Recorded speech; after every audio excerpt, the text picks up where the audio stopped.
अंडमान निकोबार द्वीप समूह भारत के दक्षिण पूर्व में अपनी प्राकृतिक सुंदरता और सामरिक महत्व के कारण अपना विशेष स्थान रखता है। यहां स्वतंत्रता संग्राम के दौरान वीर सावरकर को काला पानी की सजा के लिए रखा गया था।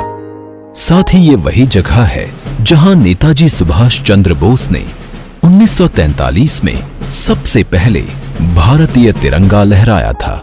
माननीय प्रधानमंत्री श्री नरेंद्र मोदी जी ने डिजिटल क्रांति को पूरे भारत में लाने का संकल्प लिया है, लेकिन इस खूबसूरत द्वीप समूह का जुड़ाव देश के शेष भाग से उपग्रह संचार के माध्यम से था और यहाँ की लगभग 4 लाख जनसंख्या के लिए इंटरनेट और हाई स्पीड डेटा की उपलब्धता सुगम नहीं थी। माननीय प्रधानमंत्री श्री नरेंद्र मोदी जी ने 30 दिसंबर 2018 को पोर्ट ब्लेयर में सबमरीन ऑप्टिकल फाइबर केबल के इस महत्वाकांक्षी प्रोजेक्ट की आधारशिला रखी।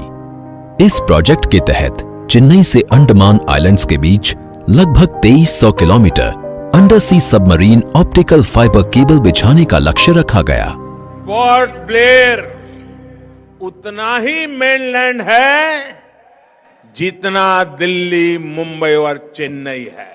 साथियों, औद्योगिक और टूरिज्म का विकास तब होता है जब कनेक्टिविटी अच्छी होती है।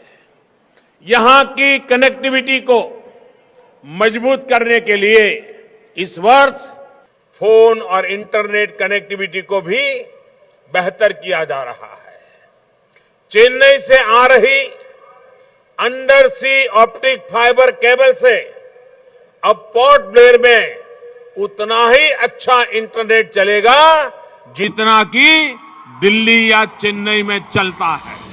अब बारी थी इस चुनौतीपूर्ण कार्य को करने की और बीएसएनएल ने युद्ध स्तर पर चेन्नई और पोर्ट ब्लेयर के दोनों छोरों से समुद्री केबल बिछाने का कार्य शुरू किया।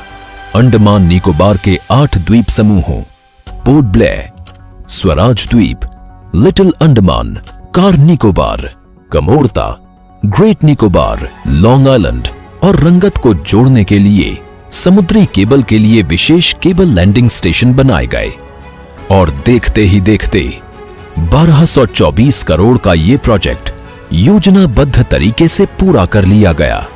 आज पोर्ट ब्लेयर को चेन्नई और स्वराज द्वीप और लिटिल अंडमान से जोड़ने वाले 3 मेन सेगमेंट्स का शुभारंभ प्रधानमंत्री श्री नरेंद्र मोदी जी के कर कमलों द्वारा किया जा रहा है। इससे अंडमान निकोबार द्वीप समूह के निवासियों और लाखों पर्यटकों को इस इंफॉर्मेशन सुपर हाईवे से जोड़ा जा रहा है। सामरिक महत्व के इस द्वीप समूह पर भारतीय सेना की इंटरनेट जरूरतों को पूरा करने के लिए भी ये परियोजना लाभप्रद होगी। समुद्री ऑप्टिकल फाइबर केबल के जरिए भारतीय द्वीपों को जोड़ने की ये पहली परियोजना है। ये परियोजना इन द्वीपों के निवासियों के जीवन में बड़ा बदलाव लाएगी।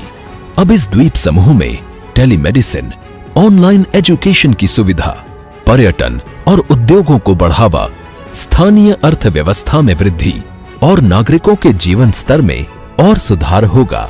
साथ ही इससे कुशल प्रशासन के लिए भी काफी मदद मिलेगी। इस केबल से बीएसएनएल के साथ साथ अन्य टेलीकॉम कंपनियां भी अपना नेटवर्क अंडमान निकोबार द्वीप समूह में लगा सकेंगी। अब डिजिटल क्रांति के साथ अंडमान निकोबार द्वीप समूह भी देश के साथ कंधे से कंधा मिलाकर नए और आत्मनिर्भर भारत की ओर अग्रसर होगा।